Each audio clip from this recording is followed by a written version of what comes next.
শুভ সকাল সবাইকে আমন্ত্রণ জানাচ্ছি মেরিল মিল্ক সোমবার রাঙা সকাল অনুষ্ঠানে। দর্শক, সুন্দরী মিষ্টি সকাল কর্মমুখর হয়ে উঠুক সবার জীবন, সেই প্রত্যাশা জানিয়ে শুরু করছি আমাদের আজকের রাঙা সকাল। 2 ঘন্টা জুড়ে আয়োজন রেখেছি, আর পুরো রাঙা সকাল পরিবারের সঙ্গে আছি কাজী রওশন সাকি, আছি আমি মাসুক। শুভ সকাল আমার তরফ থেকেও। সুন্দর সকালে আসলে সুন্দরের বার্তা নিয়ে আমরা সবসময় আসি, কিন্তু জীবনটা কি আসলে সবসময় সুন্দর? বা জীবনের ছন্দপতন যখন হয় তখন কি আমরা সেটাকে আবারও গতিশীল পথে বা পজিটিভ পথে ধাবিত করতে পারছি? সেরকমই কিছু গল্প আজকে শুনবো, কিন্তু তার আগে খুব পছন্দের মানুষ সাকির কাছে চলে যাচ্ছি। সাকি, শুভ সকাল। শুভ সকাল মাসুক, আমারও ভীষণ পছন্দের। তুমি কেমন আছো? ভালো আছি, এবং তোমাকে পেলে আমার সবসময় ভালো লাগে, ভালো লাগাটা দ্বিগুণ হয়ে ওঠে। আজকে আসলে সাকি, আমি এমন একজন মানুষকে আমরা আসলে বিশ্লেষণ করব, তার জীবনের গল্প শুনবো। তার জীবনে যেমন ভালো লাগার বিষয় আছে, সেরকম আসলে অনেক রকমের চড়াই উতরাইও আছে। চলো কি আছে দর্শককে জানাই। প্রিয় দর্শক, আমাদের আজকে রাঙা সকালের অতিথি উন্নয়ন কর্মী নুরুন নাহার বেগম। চলুন তাকে স্বাগত জানাই। শুভ সকাল। শুভ সকাল। কেমন আছেন? জি ভালো, আপনারা কেমন আছেন? ভীষণ ভালো আছি, এবং আপনার বেগুনি রঙের শাড়িতে এত চমৎকার লাগছে আপনাকে, আমাদের মনটা খুব ভালো হয়ে যাচ্ছে। ধন্যবাদ। আসলে জীবনের চমৎকার বিষয় যদি আমরা বলতে যাই, সেটা কিন্তু শৈশব থেকেই শুরু হয়। শৈশবের স্মৃতিগুলো মানুষের মনে কোঠায় এমনভাবে থাকে যেটা কোনো দিনই ভোলা যায় না। আমরা আপনার শৈশবও জানতে চাই। জন্ম তো হয়েছিল পটুয়াখালীতে। জি, পটুয়াখালী। কেমন ছিল সে সময় শৈশব? পটুয়াখালীতে আমার যেখানে জন্ম হয়েছে বা আমার বেড়ে ওঠা, একদমই একটি গ্রাম যেখানে হয়েছে 2020 সালে ইলেকট্রিসিটি গিয়েছে। এবং এরকমই রিমোট একটি এরিয়া যেখানে মানুষ হয়েছে কৃষির সাথে তাদের সম্পৃক্ততা, এবং আমার বাবাও খুব খাঁটি একজন কৃষক ছিলেন। তো আমার বেড়ে ওঠা ওখানে, এবং আমার ছোটবেলাটা কেটেছে ওই যে কাদামাটি বলে না, যে কাদামাটির সাথে বেড়ে ওঠা, ওরকম ভাবে আর কি। যেহেতু আমার বাবা কৃষক ছিল, তো ওই যে ধান ওঠা, মানে ওই ফসল, ওগুলো দেখেই আমি মানুষ হয়েছি।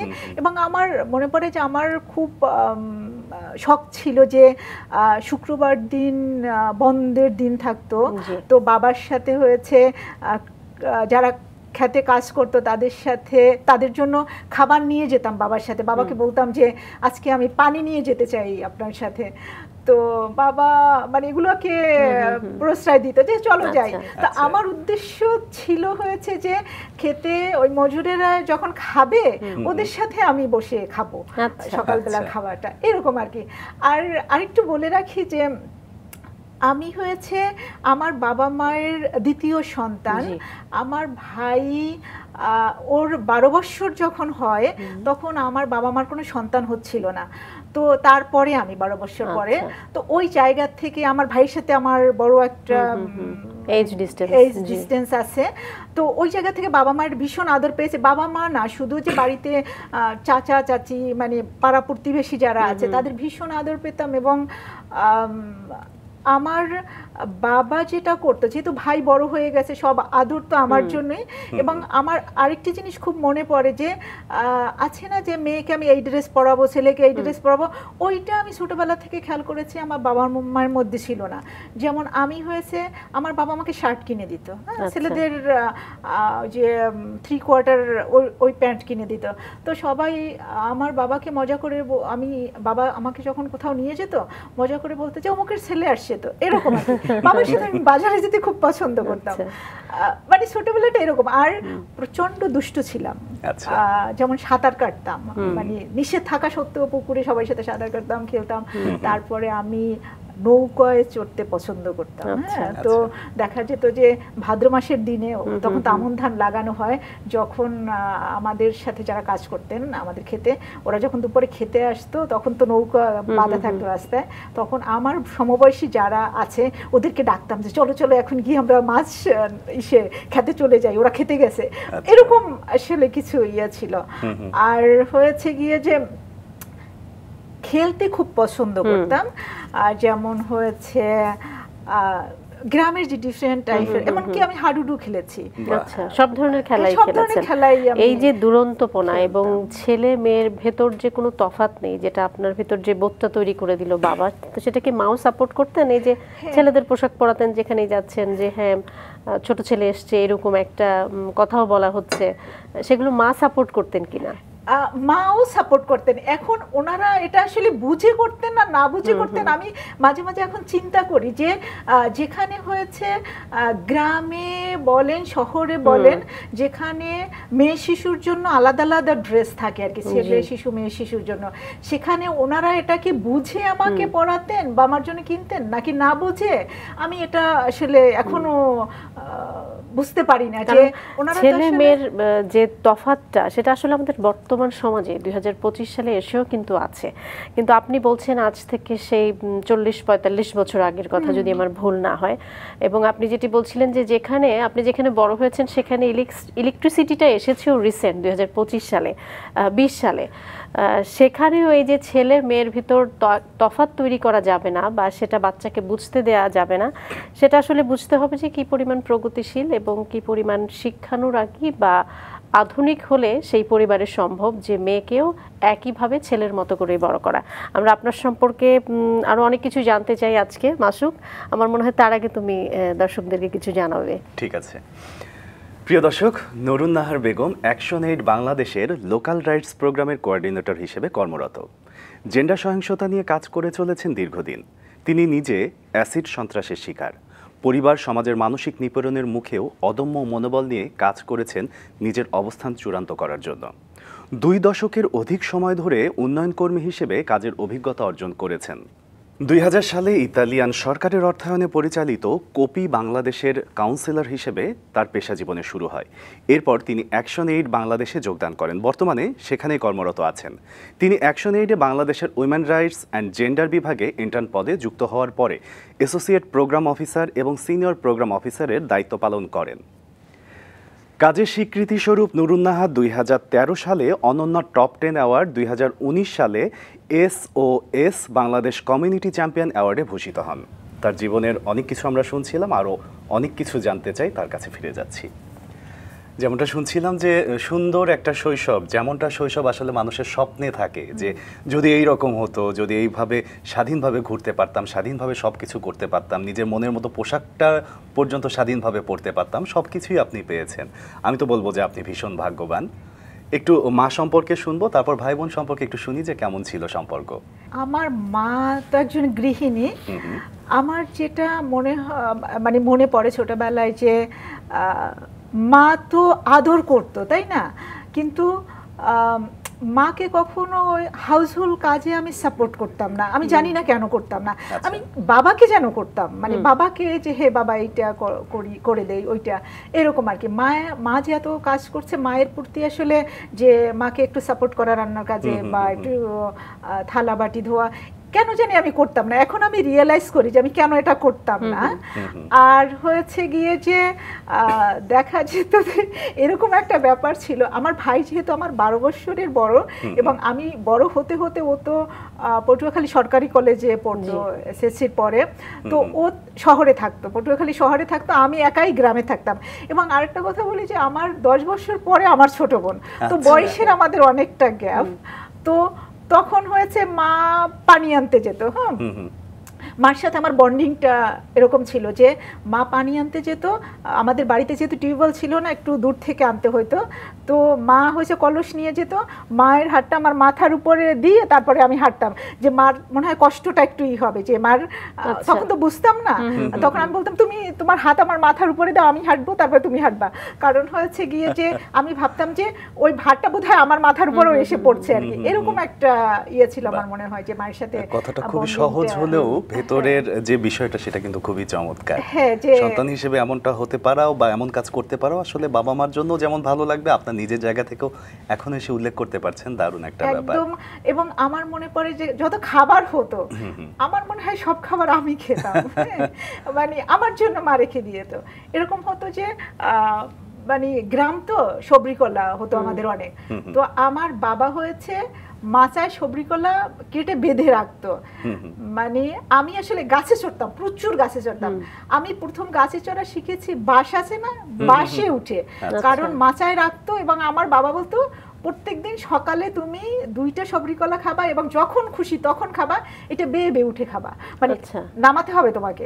তা আমি এরকম বেয়ে বেয়ে উঠতাম এবং আমি প্রচুর গাছে চড়তে পারতাম, মানে প্রচুর ফল টল পেরেছি আর কি। আচ্ছা, একটু স্কুল জীবনের দিকে যদি যাই, স্কুল শুরু হলো তখন কেমন হলো জীবনটা?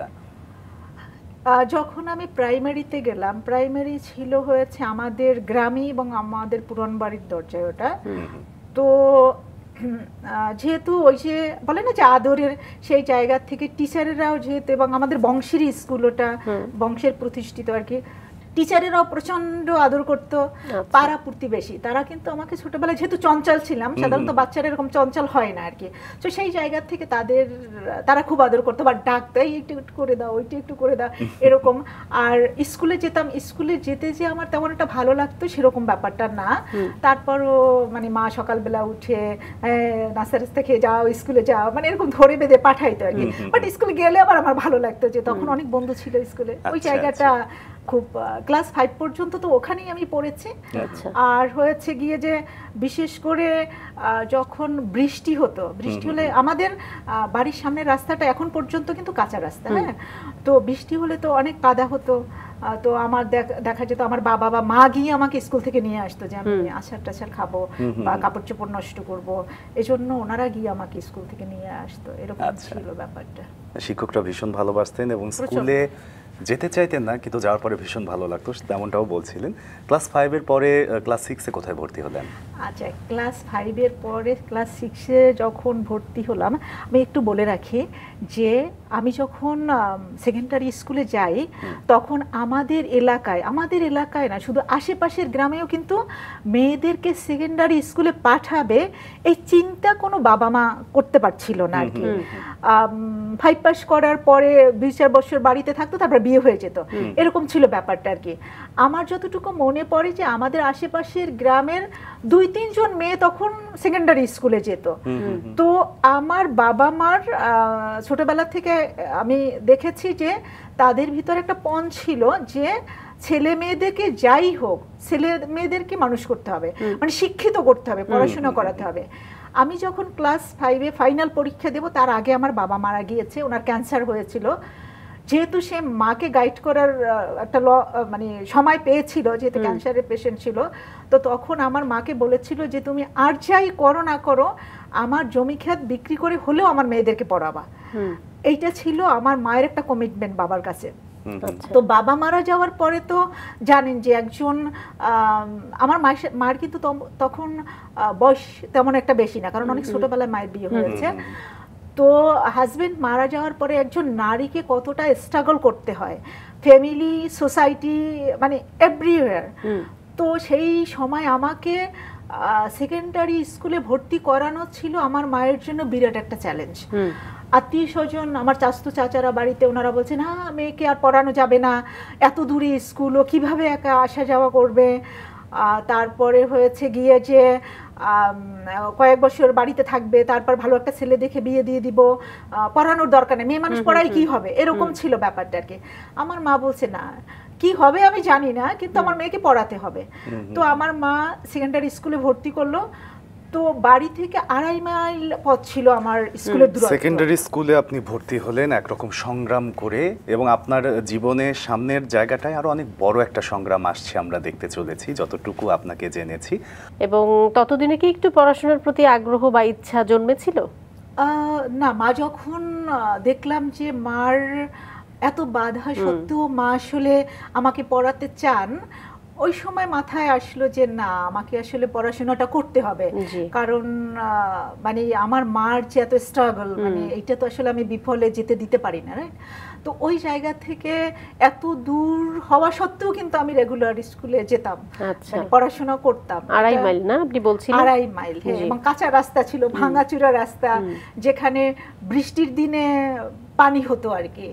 তো অনেক সময় আবার নদীর পাড় দিয়ে ছিল রাস্তা, নদী ভেঙে যেত, অনেক সময় আবার নৌকোয় করে যেতে হতো, এভাবে আসলে আমাদেরকে স্কুলে যেতে হতো। একা একা স্কুলে যেতেন?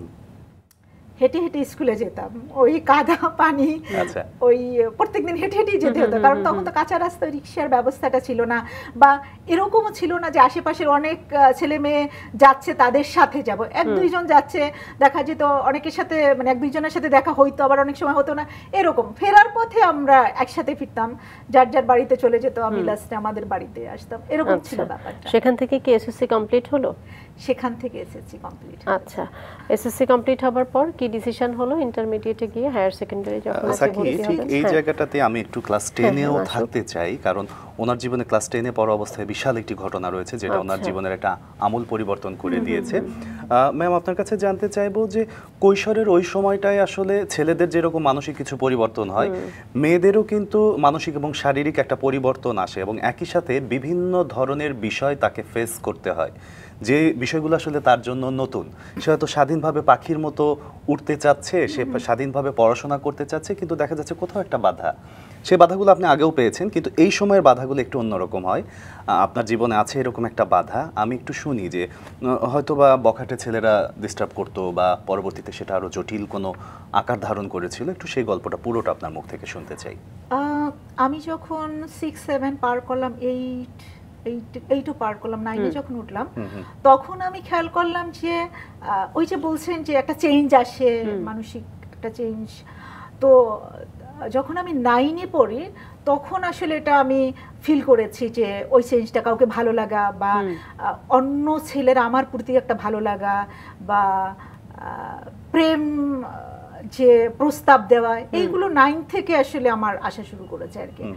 তো মানে কাউকে যে আমার ভালো লাগতো না ব্যাপারটা কিন্তু এরকম না, আমারও লাগতো, চোখাচোখি হতো, এইরকম টাইপের ছিল আর কি। তো এখন আমাকে যদি কারো ভালো লাগে, আমার যে তাকেই ভালো লাগতে হবে, আসলে ব্যাপারটা তো এরকম না, তাই না? তো এইরকম, যেমন আমার মনে পড়ে যে আমার স্কুলের এক সিনিয়রের সাথে আমি রাস্তায় দাঁড়িয়ে একদিন কথা বলেছিলাম। আসলে গ্রামের ব্যাপারটা এরকম না যে যদি আপনি কারোর সাথে কথাও বলেন, হতে পারে ক্লাসমেট, হতে পারে সিনিয়র, তাহলে লোকজন এটা নিয়ে খুব কানাঘুষা করে, এই একটা ব্যারিয়ার, কথা কেন বলবে, এই ব্যারিয়ারটা, এবং এটা নিয়ে এমন পর্যায়ে চলে যায় গল্প বানাতে বানাতে যে পরে দেখা যায় যে এটা নিয়ে বড় একটা সমস্যা তৈরি হয়। তো আমার যতটুকু মনে পড়ে যে আমি আমার এক সিনিয়র, আমার 1 বছরের মনে হয় সিনিয়র, তার সাথে রাস্তায় দাঁড়িয়ে এমনিতেই কথা বলছিলাম আর কি। তো এটা আমার কোনো একজন চাচা, মানে আমার বংশের একজন চাচা দেখে ফেলে, এবং সে গিয়ে আমার মাকে কমপ্লেন করে যে এরকম। তো আমার ও যিনি দেখেছেন তিনি মনে করেছেন আমাদের আবার লজিং টিচার ছিল বাসায়, বাড়িতে আর কি। তো মনে করছে ওই ছেলে, বাট ওই ছেলে কিন্তু ছিল না। তো মাকে যখন বলছে, তো মা বলছে, ওই ছেলে তখন কলেজে পড়ে, তখন মা বলছে যে না, ও তো বাড়িতে ছিল, ওই দিন তো কলেজে যায় নাই, তার মানে ওর সাথে কথা বলার তো প্রশ্নই আসে না। তখন মা এসে আমাকে বলছে তুমি কার সাথে কথা বলছো রাস্তায়? তো আমি তো বলে দিলাম যে এরকম। তো মা আসলে মার মতো ওইগুলো হ্যান্ডেল করেছে যে আরে মানে দুইজন মানুষ রাস্তায় দাঁড়িয়ে কথা বলবে, এটা আমার মার কাছে আসলে কিছু ছিল না, মানে কোনো ব্যাপারই ছিল না, আশেপাশের মানুষের কাছে বিষয়টা খুবই স্বাভাবিক। তো বলছে যে আমাকে শুধু বলছে যে দেখো, তুমি যদি মনে করো যে তোমার কোনো বন্ধু বা বান্ধবী আসতো, কিন্তু বাড়িতে আসতো, তো তুমি তাকে বাড়িতে আসতে বলো, রাস্তায় দাঁড়াইয়ে আর কখনো কথা বলবা না, মানে এটা আসলে মানুষ ভালোভাবে দেখে না আর কি, ব্যাপারটা এরকম ছিল। তা আমি যখন 10-এ উঠলাম, মানে মাত্র 10-এ উঠেছে, তখন আসলে কয়েকটি ছেলে আসলে এরকম মানে আমাকে পছন্দ করে, এটা বলেছে আমাকে আর কি। তার মধ্যে একজন ছিল, তো তাকে আমি ডাইরেক্টলি না করেছি, মানে এত ডিস্টার্ব করতেছিল যে তাকে আমি বলতে বাধ্য হয়েছি যে দেখেন আমার পক্ষে সম্ভব না, বা আমি আপনাকে পছন্দ করি না, এইরকম টাইপের ছিল ব্যাপারটা আর কি। তখন তার ইগোতে লেগেছে এটা, মানে ইগোতে লাগার পরে একদিন সে একটা গ্যাং নিয়ে আমাদের বাড়িতে আসে, এবং বলে রাখি যে তার 3-4 মাস আগে আমাদের বাড়ি একবার ডাকাতি হয়েছে। তো ডাকাতি হওয়ার পরে আমি প্রচন্ড ভয় পেয়েছি। আমার ভাই তখন ঢাকায় চাকরি করে, তখন ও আমাকে ঢাকাতে নিয়ে এসে 2-3 মাস রাখলো আর কি, যে যাতে আমার ওই ভয়টা চলে যায় আর কি। তো তারপরে বাড়িতে যাওয়ার 1 মাসের মাথায় আসলে এই ধরনের ঘটনাটা ঘটে যে জুলাই মাসের 30 তারিখ, তখন বৃষ্টির দিন ছিল, হ্যাঁ, ওই ছেলে হয়েছে একটি গ্যাং নিয়ে আমাদের ঘরে ঢোকে এবং প্রথমে আমরা ভেবেছিলাম ডাকাত আসছে। তো আসলে যাওয়ার সময় তারা প্রথমে আমাকে চেষ্টা করেছিল তুলে নিয়ে যাবে, এরকম একটা ব্যাপার ছিল। তো যেহেতু তুলে নিয়ে যেতে পারে নাই আমার মা, তারপর আমার ইসের জন্য মানে আমরা প্রোটেক্ট করেছি ওটা, তখন তারা যাওয়ার সময় আসলে অ্যাসিডটা থ্রো করে, এরকম ছিল ব্যাপারটা।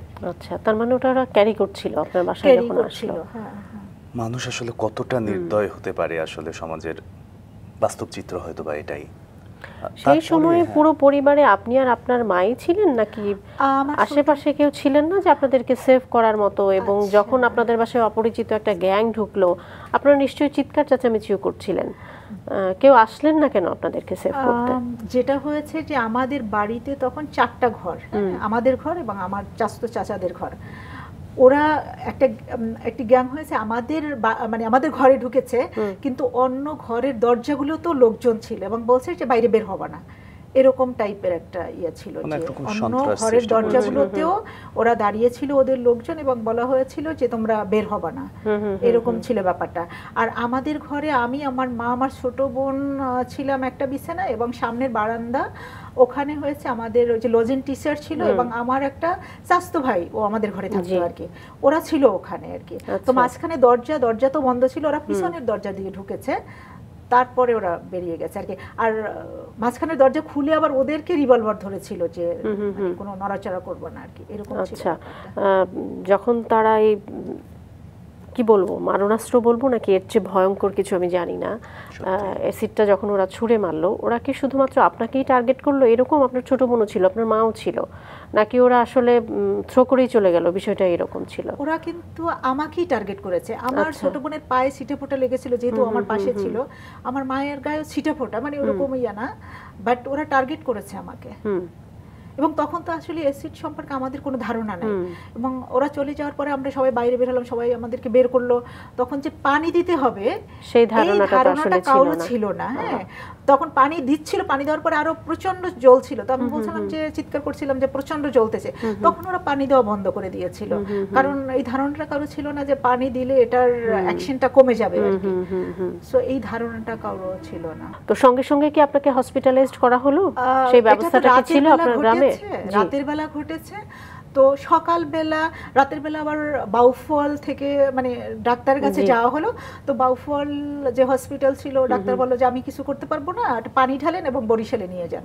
তো বরিশালে যখন আমাকে নিয়ে আসলো পরের দিন সকালে, তখন হয়েছে বরিশাল হাসপাতালে আমি 3 দিনের মতো ছিলাম, কিন্তু ওখানেও প্রয়োজনীয় যে চিকিৎসা ওই ব্যবস্থাটা ছিল না, এবং ওই ডাক্তারদের এই সম্পর্কে কোনো জ্ঞানই ছিল না, এবং তারা বলছিল যে এটা ঢাকায় নিয়ে যেতে হবে।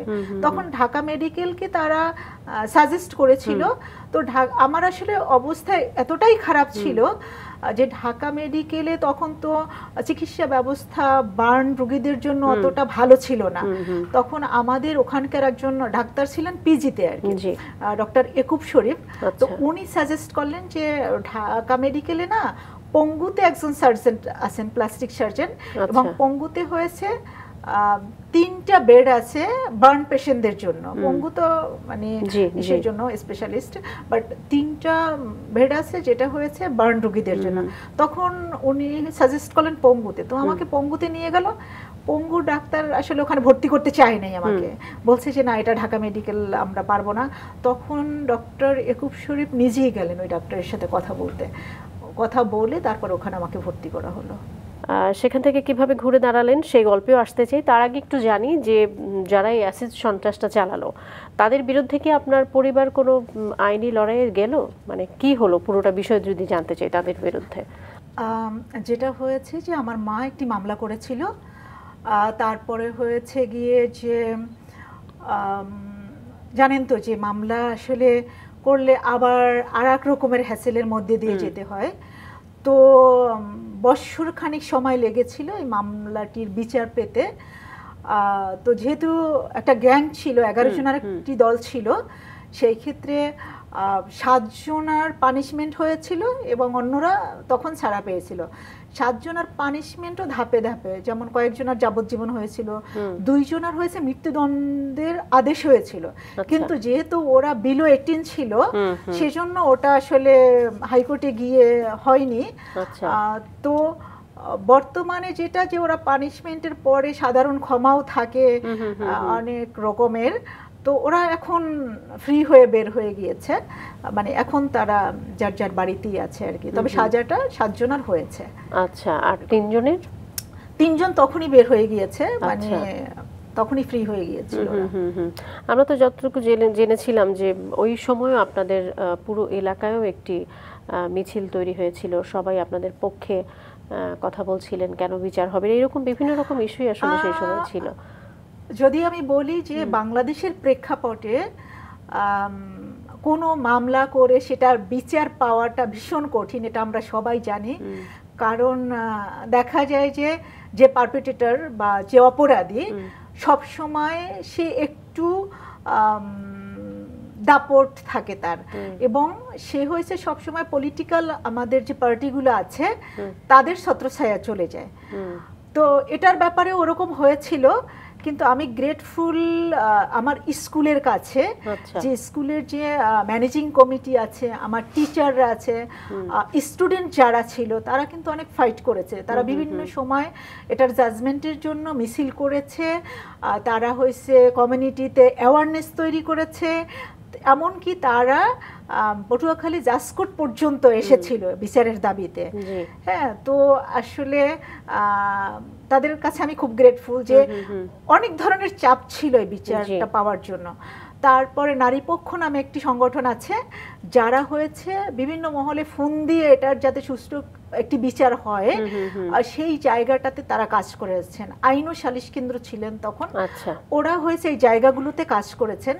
এবং আমি বলবো যে মামলা করার পরে যে হ্যারাসমেন্টের শিকার হয় যিনি মামলা করে, বা যেই পরিবারটি ক্ষতিগ্রস্ত হয় ওই পরিবার, এটা আসলে এই সিস্টেমটা এখনো কিন্তু বদলায় নাই, এখনো আছে। 2025 সালে এসেও কিন্তু ওই সিস্টেমগুলো আছে। যেমন আপনি যখন সাক্ষী দেবেন, যেমন আমার যেটা হলো যে 8 মাস পরে যখন আমি গ্রামে ফিরে গেলাম, তখন হয়েছে আমার সাক্ষী দেওয়ার জন্য আমাকে ডাকা হলো, এবং হয়েছে যে আমি মেন্টালি তখন তো ট্রমাটাইজ। হ্যাঁ, তো সাক্ষী দেওয়ার জন্য যখন ডাকা হলো, আমাকে এমন ভাবে হিউমিলেট করা হয়েছে ওখানে যে আমার এখনো কিন্তু ওই রাগটা আছে। হ্যাঁ, যারা আমাকে হিউমিলেট করেছে ওখানে, বিপক্ষের যে উকিলেরা থাকে, তারা হয়েছে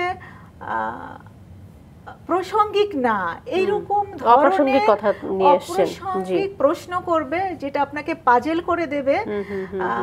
তারা কখনো ভাবে না যে এই মানুষটা তো ট্রমাটাইজ, তাই না?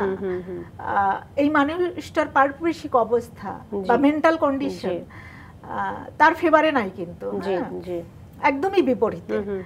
সো ওইটা তারা চিন্তা করে না। মানে এমন এমন উইয়ার্ড প্রশ্ন করেছিল, যেটা হয়েছে গিয়ে যে আমি তো মাঝে মাঝে বলি যে একজন উকিল ছিলেন, হ্যাঁ, সেটা আমি নামটাই উল্লেখ করতে চাই, যে সে হয়েছে শাহজাহান খান, পটুয়াখালীর, মানে উনি সংসদ সদস্যও ছিলেন, উনি ছিল বিপক্ষের উকিল। তো উনি আমাকে এমন এমন প্রশ্ন করতেছিলেন যেটাই আমি খুবই মেন্টালি শকড হচ্ছিলাম আর কি, এবং ওই রাগটা কিন্তু আমার এখনো রয়ে গেছে। হ্যাঁ, তো আমার মাঝে মাঝে মনে হয় যে মানে এতটা কষ্ট দিচ্ছে ওনার প্রশ্ন আমাকে, এতটা। নিশ্চয়ই নিশ্চয়ই, কিন্তু তারপরে আপনি আসলে দমে যাননি, আপনি ঘুরে দাঁড়িয়েছেন, আপনি এখন একজন উন্নয়ন কর্মী, আপনার একটি আইডেন্টিটি তৈরি হয়েছে। যেটা হয় এই ধরনের বিষয়গুলো না, মানুষ তো আসলে ভেঙে পড়ে এবং ঘুরে দাঁড়ায়, এর সংখ্যা খুবই কম। কিন্তু আপনি যে কাজটি করেছেন, যেটি বলছিলাম যে আপনি আপনার একটি আইডেন্টিটি তৈরি করেছেন, আমরা একটু সেই লড়াইয়ে যেতে চাই। যে এই যে আপনি বলছিলেন আপনি তো আসলে সেই সময় ট্রমাটাইজড, এটা তো আসলে খুব স্বাভাবিক, তাই না? একদিকে শরীরের যন্ত্রণা, অন্যদিকে মনের যন্ত্রণা। নিশ্চয়ই কেউ না কেউ তো ছিলেন যারা আসলে আপনাকে এই জায়গাটাতে সহযোগিতা করেছেন। আপনি যাদের কি বলবো, যাদেরকে নিয়ে আজকে নেগেটিভ কথাগুলো বলছেন, ঠিক এরকম অনেক লোক ছিলেন যারা পজিটিভলি আপনার জীবনে প্রভাব ফেলেছেন। সেরকমই একজন নাসরিন পারভীন হক, আমরা যদি ভুল না করে থাকি, তারও ভীষণ রকম একটা সহযোগিতা ছিল আপনার জীবনে। আমরা একটু জানতে চাই সেই পজিটিভ ইম্প্যাক্টগুলো আমরা আজকে শুনতে চাই। জি, আমি একটু চিকিৎসা সম্পর্কে যদি বলি তাহলে হয়েছে, আমি যখন পঙ্গু হসপিটালে ভর্তি হলাম, ওখানে হয়েছে বার্ন পেশেন্টের জন্য 3টা বেড, ওটা হয়েছে ফ্রি, যেখানে হয়েছে কোনো কস্ট দিতে হয় না। বাট আমি যখন ভর্তি হলাম তখন ওটা ফ্রি, মানে ওটা ছিল না আর কি, ওটা বুক ছিল। তো আমাকে 3.5 মাসের মতো ভাড়া দিয়ে থাকতে হয়েছে, হ্যাঁ, বেড ভাড়া দিয়ে ওখানে আমাকে থাকতে হয়েছে। তো আমার চিকিৎসা এবং এই মামলার কস্ট চালাতে গিয়ে আমার পরিবার শুধু মানসিক না, ফাইন্যান্সিয়ালি এরকম একটা অবস্থার মধ্যে দিয়ে গিয়েছে যে আমার বাবার অনেক জমি বিক্রি করতে হয়েছে, আমার ভাই জমি বিক্রি করে দিয়েছে, এবং আমার ভাই হয়েছে রোল মডেল মানে আমাদের এলাকায়, হ্যাঁ। কারণ হয়েছে বোনদের জন্য যে মানুষ এরকম করতে পারে, এতটা সাপোর্টিভ হয়, সেটা আমার ভাইকে না দেখলে বোঝা যাবে না।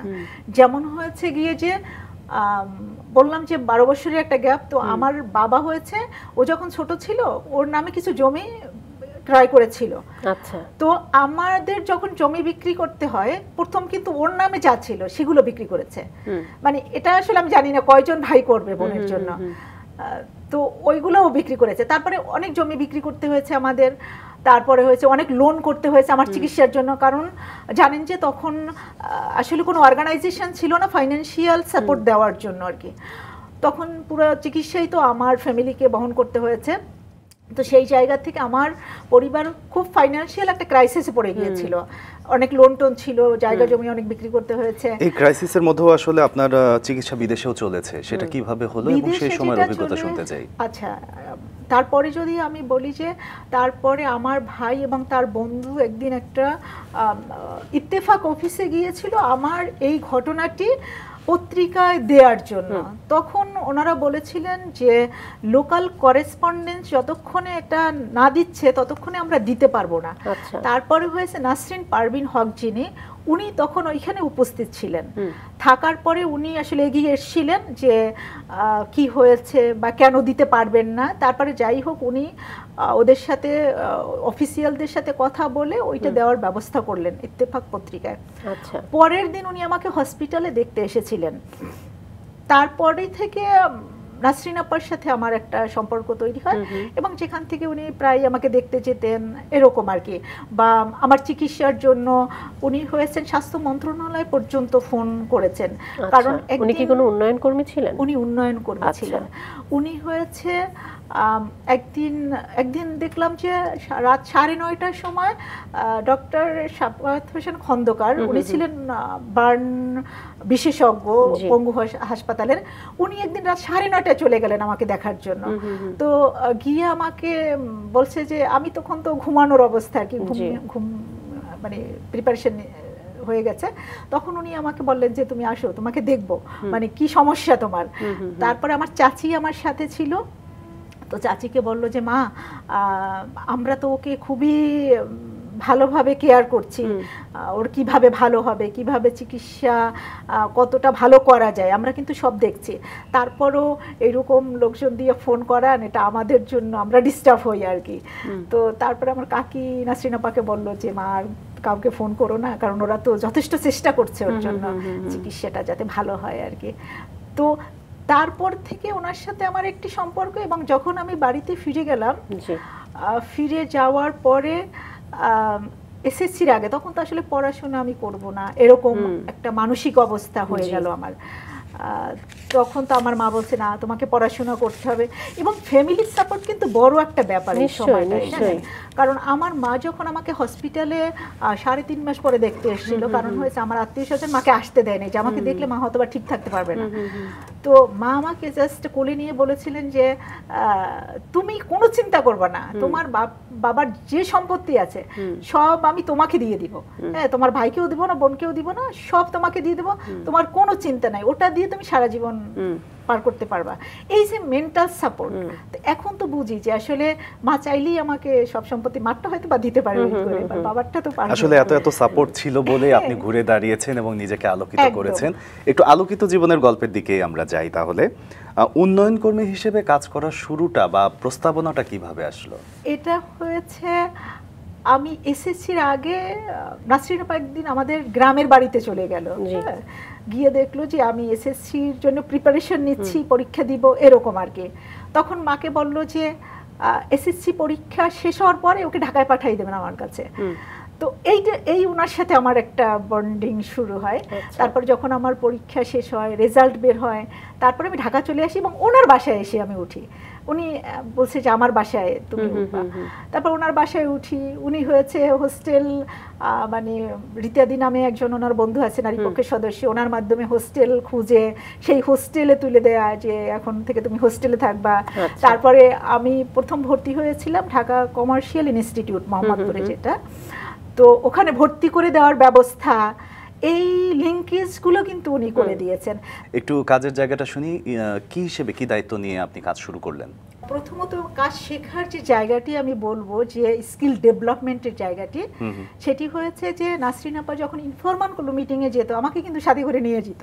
মানে এরকম ভাবে আমার আসলে স্কিল ডেভেলপ করা, বা বলে না যে মানে আমার হয়েছে গিয়ে যে ওরকম কোনো কাউন্সিলর দিয়ে আমার কাউন্সিলিং হয়নি, প্রফেশনাল কাউন্সিলর দিয়ে, বাট উনি কিন্তু মানে ইন দ্য টাইমে আমার কাউন্সিলিংও করতেন। হ্যাঁ, ওনার সাথে যেহেতু থাকতাম। তারপর নারী পক্ষের বিভিন্ন মিটিংয়ে, বিভিন্ন ট্রেনিংয়ে আমি অংশগ্রহণ করতাম। তো ওইভাবেই আসলে আমার স্কিল ডেভেলপ করা এবং ওই যে মেন্টাল একটা চেঞ্জের ব্যাপারটা ওখান থেকে আসলে শুরু হয়। তারপরে তো আমি নারী পক্ষের সাথে ভলান্টিয়ার করলাম। আমি যখন ইন্টারমিডিয়েট পরীক্ষা দিব তার আগে একটা প্রপোজাল পেলাম যে স্পেনে কিছু মানুষকে নিয়ে যাওয়া হবে, অ্যাসিস্ট সার্ভাইভার, যাদের ওখানে চিকিৎসা করা হবে। জন মরিসন নামে ব্রিটিশ একজন ভদ্রলোক ছিল, তো নাসরিন আপার সাথে সামহাউ তার একটা কানেকশন ছিল। তো ওনার মাধ্যমে আসলে আমি স্পেনে যাই এবং ওখানে আমাদের 8.5 মাস আমার ট্রিটমেন্ট হয়। ফেরার পরে আবার পড়ালেখা বন্ধ, পড়ালেখা করব না, এরকম একটা ব্যাপার ছিল আমার মধ্যে। ওর পড়ালেখা কি হবে, মানে করব না। আবার উনি আমাকে উৎসাহিত করা যে পড়ালেখা যদি তুমি বন্ধ করে দাও, না করো, তুমি তো কোথাও ভালো চাকরি করতে পারবে না। তো সেই জায়গা থেকে আবার উন্মুক্ততে, তখন আমি উন্মুক্ততে ভর্তি হই ইন্টার, কিন্তু উন্মুক্ততে ভর্তি হওয়া, তারপরে নারী পক্ষের সাথে ভলান্টিয়ার করতে করতে কপি বাংলাদেশ, ওরা হয়েছে 6 মান্থের একটি কোর্স করায়, এটা হয়েছে কাউন্সিলিং এর উপরে। তো আমি হয়েছে নারী পক্ষ থেকে ওই কোর্সটি করার একটি সুযোগ পাই। করার পরে কপির যে কান্ট্রি ডিরেক্টর ছিলেন ক্লারি ফেলো, উনি নাসরিন আপাকে প্রস্তাব দেয় যে ওকে তো আমরা একটা কাজে লাগাতে পারি। তখন ওনারা গণস্বাস্থ্যের সাথে একটি কাজ করতেন এবং গণস্বাস্থ্যে বার্ন পেশেন্টদের ট্রিটমেন্ট হতো। তো আমার কাজ ছিল ওদেরকে সাইকোসোশ্যাল সাপোর্ট দেয়া। তো এইটা আমি 2004 পর্যন্ত, 4-এর মাঝামাঝি পর্যন্ত করেছি। তারপরে হয়েছে নাসরিন আপা ছিল অ্যাকশন-এইডের কান্ট্রি ডিরেক্টর। তো তখন উনি আমাকে, তখন অ্যাকশন-এইড মনে করলো যে অ্যাসিড সার্ভাইভার, এবং আমাদের যেহেতু দুইটি ল আছে বাংলাদেশে, একটি হয়েছে open market acid sale control, আর একটি হয়েছে অ্যাসিড ক্রাইম। তো অ্যাকশন-এইড তখন মনে করলো যে এই দুইটি অ্যাক্ট নিয়ে তারা কাজ করবে। তো তখন হয়েছে আমাকে ইন্টার্ন হিসেবে ওখানে নিয়োগ দিল যে এসএস সার্ভাইভারদের ডাটা কালেকশন করা। আচ্ছা, এটা কোথায়? অ্যাকশন-এইডে। অ্যাকশন-এইডে। তখন আপনি কপি থেকে 6 মাস পরে আপনি অ্যাকশন-এইডে চলে আসলেন? না, আমি হয়েছে 2001 থেকে কপিতে এই কাজগুলো করেছি। আচ্ছা। 2004 সালে আমি ওটা 4 সালের মাঝামাঝি ছেড়ে দিয়েছি। 2004 সালের শেষের দিকে আমি অ্যাকশন-এইড ইন্টার্ন হিসেবে জয়েন করেছি। আমার কাজ ছিল হয়েছে প্রত্যেকদিনের পেপার দেখা, কোথায় অ্যাসিড আক্রমণের ঘটনা ঘটেছে সেটাকে কম্পাইল করা, ডাটাটা সংগ্রহ করা এবং হয়েছে তাদের সাথে যোগাযোগ করার চেষ্টা করা, এরকম। আর যেহেতু ওনারা ওপেন মার্কেট নিয়ে কাজ করতো ওটাকে কন্ট্রোল করার জন্য, সেই ক্ষেত্রে বিভিন্ন ডিস্ট্রিক্টে আমার যে সিনিয়র ছিল তাদের সাথে গিয়ে ওদের সাথে মিটিংগুলো করা, যাতে ওরা হয়েছে ওপেনলি এটাকে না রাখে বা সাধারণ মানুষের হাতে যেন অ্যাসিডটা না যায়, সেই জায়গাটাতে একটা অ্যাওয়ারনেস তৈরি করা। এটা ছিল আমার বড় একটি কাজ তখন। পুরো জার্নিটা নিয়েও যদি একটু জানতে চাই, যে অ্যাসিড নিয়ন্ত্রণ সবার হাতে যেন এটা না চলে যায়, সেরকম একটা দায়িত্ব তো আপনার মধ্যে ছিল, এর পাশাপাশি আরও বেশ কিছু দায়িত্ব আপনার মধ্যে ছিল এবং এখনও। আমরা সেই বিষয়গুলো একটু শুনি। ওই কাজটি করতে করতে নাসরিন আপা তো 2006 সালে গাড়ি দুর্ঘটনায় মারা গেলেন। আসলে তারপরে আমার মনের মধ্যে একটা তৈরি হলো, মানে মনের মধ্যে একটি কি বলবো যে ইচ্ছা তৈরি হলো যে আসলে এই মানুষটা তো অ্যাসিড সার্ভাইভার ছিল না, তাই না? সো এত কিছু করছে মানুষের জন্য, অ্যাসিড সার্ভাইভারদের জন্য এবং অন্যান্য মানুষদের জন্য। সে কিন্তু বাংলাদেশে একজন প্রমিনেন্ট ডেভেলপমেন্ট ওয়ার্কার ছিল। সো আসলে তাইলে আমি কি করছি ওদের জন্য? সেই জায়গা থেকে আমি যেহেতু অ্যাসিড সার্ভাইভারদেরকে ওদেরকে কানেক্ট করার চেষ্টা করলাম, যে ওদেরকে বিভিন্নভাবে চিঠি লেখা, ঠিকানা সংগ্রহ করে চিঠি লিখতে লিখতে 2007 সালে 200 সার্ভাইভারকে আমি চিঠি লিখলাম যে আমরা একত্রিত হতে চাই, তোমরা যদি চাও একত্রিত হতে চাই। তখন ঢাকায় আমরা একটা কনফারেন্স করেছি 2007 সালে, এবং তখনই হয়েছে অ্যাসিড সার্ভাইভার নেটওয়ার্ক নামে একটা নেটওয়ার্ক তৈরি হলো আর কি, কনফারেন্সের মাধ্যমে আর কি। তখন এইটা তৈরি করার পরে এইটা তো আমি দেখাশোনা করছি, এটা কোঅর্ডিনেট করছি, এবং action aid stop violence against women নিয়ে কাজ করে। আমাদের 25টা ডিস্ট্রিক্টে 26টা নেটওয়ার্ক আছে, যারা হয়েছে ওই ডিস্ট্রিক্টগুলোর নারী নির্যাতন প্রতিরোধে কাজ করে। তা আমি অ্যাকশন এইডের জায়গা থেকে ওই নেটওয়ার্কগুলোকে কোঅর্ডিনেট করি। তারপরে আমাদের সেক্স ওয়ার্কারদেরকে নিয়ে কিছু কাজ আছে, তাদের ডেভেলপমেন্ট, তাদের শিশুদের পড়াশোনা কন্টিনিউ করার জন্য ওই প্রজেক্টটা এবং ওই জায়গাটা আমি দেখি। আপনি বলছিলেন যে নারী নির্যাতন রোধে কাজ করে, নারী নির্যাতন রোধে কি কি ধরনের ইনিশিয়েটিভ আপনাদের থাকে একটু যদি শুনি। আচ্ছা, নারী নির্যাতনে আমাদের ইনিশিয়েটিভ থাকে, আমাদের তো কমিউনিটি অ্যাওয়ারনেস একটা আছে, তারপরে হয়েছে নারীদের লিডারশিপের জায়গাটাতে ওদের স্কিল ডেভেলপ করা। এবং আপনারা জানেন যে একজন নারী নির্যাতনের শিকার হলে অনেক সময় বলেই না, তো আমাদের কাজ হয়েছে তারা আসলে যেন কথা বলে সেই জায়গাটা নিশ্চিত করা। এবং আমাদের যে বিভিন্ন সার্ভিসগুলো আছে, যেমন লিগ্যাল এইড কমিটি আছে, অনেকে জানেই না যে আমাদের গভর্নমেন্টের একটা লিগ্যাল এইড কমিটি আছে। তো সেই জায়গাটাকে কিভাবে ওনাদেরকে কানেক্ট করিয়ে দেয়া। একজন নারী, গ্রামের নারী, সে থানায় যাবে এটা তো চিন্তাই করতে পারে না। তো আমাদের ডিস্ট্রিক্ট লেভেলে কিছু এরকম অর্গানাইজেশন আছে এবং একটি গ্রুপ আছে যেখানে হচ্ছে teacher, doctor, civil society, people, youth, স্থানীয় লিডার, এরকম নিয়ে কিছু কমিটি আছে। ওনারা হয়েছে নারীদেরকে সহযোগিতা করে যে তারা হয়েছে কিভাবে থানায় গিয়ে মামলাটা করবে, তাদেরকে নিয়ে যাওয়া প্রয়োজনে। তারপরে অনেক সময় হয়েছে যারা ধরেন একটু টাকা পয়সা নাই, মামলা করতে চায় না বা মামলা চালাতে চায় না, তাদেরকে আমরা কিন্তু ফাইন্যান্সিয়াল সাপোর্ট, যেমন কনভেন্সটা, তার কোর্টে গিয়ে সে হাজিরা দেবে, সেই কনভেন্সটাও আমরা এমার্জেন্সি সাপোর্ট হিসেবে প্রোভাইড করি। আমাদের এইরকম কিছু কাজ রয়েছে আর কি। তারপরে যেহেতু আমরা সরাসরি লিগ্যাল এইড সাপোর্ট দেই না, লিগ্যাল এইড যে অর্গানাইজেশনগুলো আছে, যেমন ব্লাস্ট আছে, আইন ও সালিশ কেন্দ্র আছে, তাদের সাথে সেটা কানেক্ট করিয়ে দেয়া যে কিভাবে সে সার্ভিসটা পেতে পারে। বাহ, দারুণ। অগ্রগতি কেমন দেখছেন? অগ্রগতি আসলে মানে নারী নির্যাতন এরকম একটি অবস্থা যে দেখা যায় ডাইমেনশন খুব চেঞ্জ হয়। যেমন আগে কি করতো, হাত দিয়ে পিটাতো বা লাঠি দিয়ে পিটাতো, এখন কিন্তু ডাইমেনশন অনেক চেঞ্জ হয়ে যাচ্ছে আর কি। যেমন হচ্ছে খাবার দেয় না, তারপরে হয়েছে গিয়ে যে গরম পানি, এরকম অনেক ধরনের, মানে এটা ডাইমেনশন চেঞ্জ হতে থাকে ডে বাই ডে।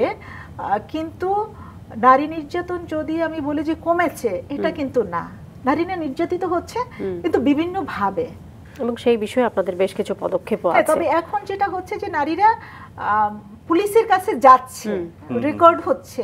অনেক সময় তো রেকর্ডই হতো না এই কেসগুলো, বাট এখন রেকর্ড হচ্ছে। এটা একটা আশার নারী নির্যাতন প্রতিরোধে কাজ এবং একই সঙ্গে নারীর ক্ষমতায়ন নিয়েও আপনারা কাজ করছেন, সেই বিষয়গুলো জানতে চাই। এবং একই সঙ্গে জানতে চাই নারীর এই যে ক্ষমতায়নের কথা আমরা বলছি বা আপনারা বলছেন, এর মূল চাবিকাঠি আসলে আপনারা কি বলবেন? নারী ক্ষমতায়িত হচ্ছে আমরা বলছি, বা আমরা বিভিন্নভাবে চেষ্টাও করছি তার স্কিল ডেভেলপমেন্ট, লিডারশিপের জায়গায় আমরা কাজ করছি।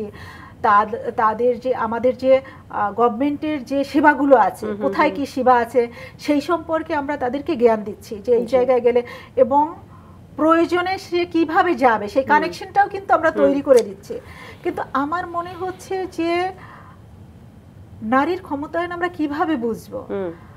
একজন নারী চাকরি করছে বা গ্রামের একজন নারী ধরেন বিজনেস করছে, তার যে অর্জিত টাকা ওই জায়গাটায় কি তার মানে সে কি ওইটা নিজের মতো করে খরচ করতে পারছে? ওই জায়গাটা তার কন্ট্রোল আছে কিনা?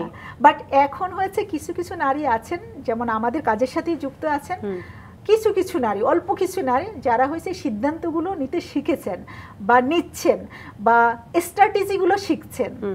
এটাই বা কম কিসে, এভাবে অগ্রগতি হোক, এভাবেই আসলে ফুলে ফলে ভরে উঠুক আমাদের দেশ। ম্যাম, আপনার কাছে জানতে চাইবো যে কাজ করে যাচ্ছেন এবং সে জায়গায় সফলও হচ্ছেন, যখন কাজের স্বীকৃতি পান তখন কেমন লাগে? কাজের স্বীকৃতি আসলে এক একজন এক এক ভাবে দেখে। যেমন আমি এটাকে কিভাবে দেখি সেটা একটু আমি বলছি। যেমন হয়েছে গিয়ে যে ধরেন সাতক্ষীরা থেকে একজন সার্ভাইভার আমাকে ফোন করলো, আপা কেমন আছেন? হ্যাঁ, ধরেন এই যে আমাদের জুলাইতে যে ক্রাইসিসটা গেল, অনেক ফোন আসছে আমার ফিল্ড থেকে, মানে যাদের সাথে আমি কাজ করি, ওরা জানে যে ঢাকায় অনেক গন্ডগোল হচ্ছে, আপা কেমন আছে, এই যে ফোন করে খোঁজ নেওয়া, এটাই আমার কাছে স্বীকৃতি। বড় বড় অ্যাওয়ার্ড পেতেই পারি, অনেকেই পায়, বাট আমার কাছে মনে হয় যে আমি যে কাজ করছি এই মানুষগুলোর সাথে যে আমার একটা কানেকশন তৈরি হয়েছে এবং এই মানুষগুলো যে আমার খোঁজ খবর নিচ্ছে, যেমন আত্মীয় স্বজনও কিন্তু নেয় না, বাট এই মানুষগুলো আমার খোঁজ খবর নেয়, বা যদি শোনে আমার কণ্ঠ একটু আলাদা, ঠান্ডা লেগেছে বা জ্বর, তখন কিন্তু ওরা রেগুলার ফোন করে, আপা ওষুধ খেয়েছেন, আপা এই করেছেন, ডাক্তারের কাছে গিয়েছেন। আমার মনে হয় এটা একটা মানে আমার জন্য, মানে আমার পার্সপেক্টিভ থেকে আমার জন্য এটি একটি বড় শিক্ষা। আপনি আজকে গল্পে একটি নামের কথা বারবার বলছিলেন এবং আমি মন দিয়ে শুনছিলাম যে কিভাবে একজন মানুষের চম্পক স্পর্শে আসলে আপনার জীবনটা একটু অন্যরকম হয়েছে, একটু ডেভেলপ করেছে, একটু উন্নয়নের দিকে যাচ্ছে, এবং এরকমই হয়তোবা আপনার হাত ধরে অনেকের জীবন সামনের দিকে আগাচ্ছে এবং উন্নয়ন হচ্ছে। এই জায়গা থেকে আপনার জন্য এবং নাসরিন ম্যাম যেখানেই থাকুক তার জন্য শুভকামনা। ম্যাম, আমরা চলে এসেছি আমাদের আজকের আয়োজনের একদমই শেষ পর্যায়ে। যদি রাঙা সকালের দর্শকদেরকে আপনি কিছু বলতে চান, বলতে পারেন। আমার মনে হয় যে এই সমাজের মানুষ হিসেবে আমাদের প্রত্যেকেরই দায়িত্ব আছে কিছু না কিছু। আমি যে সব করতে পারবো ব্যাপারটা সেরকম না, কিছু যদি করতে পারি, একটু করতে পারি, তাও সমাজ আগাবে আর কি। সো ওই দায়িত্বর জায়গাগুলো যেন আমরা ভুলে না যাই, এবং আমি যে সব জায়গায় রোল প্লে করতে পারবো ব্যাপারটা এরকম না। আমি যেখান থেকে যতটুকু পারি সমাজকে এগিয়ে নেওয়ার জন্য, বিশেষ করে নারী সমাজকে এগিয়ে নেওয়ার জন্য, যেহেতু নারী সমাজ আমাদের পিছিয়ে আছে, সেই জায়গাটাতে আমি সবসময় বিশ্বাস করি ঘরের নারী যদি এম্পাওয়ার হয় তাহলে ওই সংসার বা ওই পরিবার অনেকটা এগিয়ে যায়। সো সিদ্ধান্তহীনতার জায়গায় আসলে নারী কিভাবে আসতে পারে, তার পরিবারে, তার সমাজে কিভাবে নারী রোল প্লে করতে পারে, এই জায়গাগুলো আমাদেরকে ভাবতে হবে। এবং প্রত্যেকের জায়গা থেকে কাজ করার সুযোগ আছে, প্রত্যেকে যদি তার জায়গা থেকে কাজ করি তাহলে আমাদের সমাজটা অনেক সুন্দর হতে পারে। অনেক অনেক শুভকামনা আপনার জন্য, অনেক ভালোবাসা, অনেক অনেক ধন্যবাদ। আপনাদেরকেও ধন্যবাদ।